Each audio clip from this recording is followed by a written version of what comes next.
Paano mababawasan ang mga lumalabas na ads sa inyong cellphone? Yan din ang problema ni Ma'am Scarlett Gray. Ang tanong niya, paano daw maalis ang lumalabas na ads?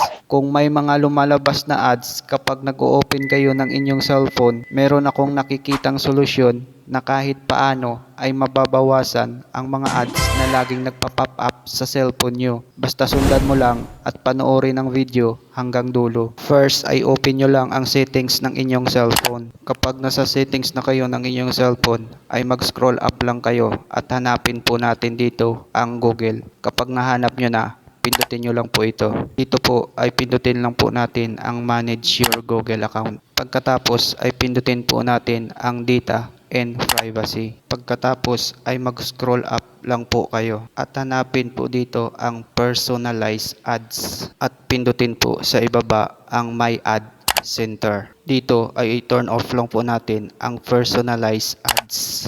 Pagkatapos ay pindutin lang ang turn off sa ibaba. Pagkatapos po natin ma-turn off ang personalized ads, ay mag-back lang po tayo at bumalik po sa settings ng ating cellphone. At dito po sa settings ng inyong cellphone ay i-search nyo lang ang private DNS.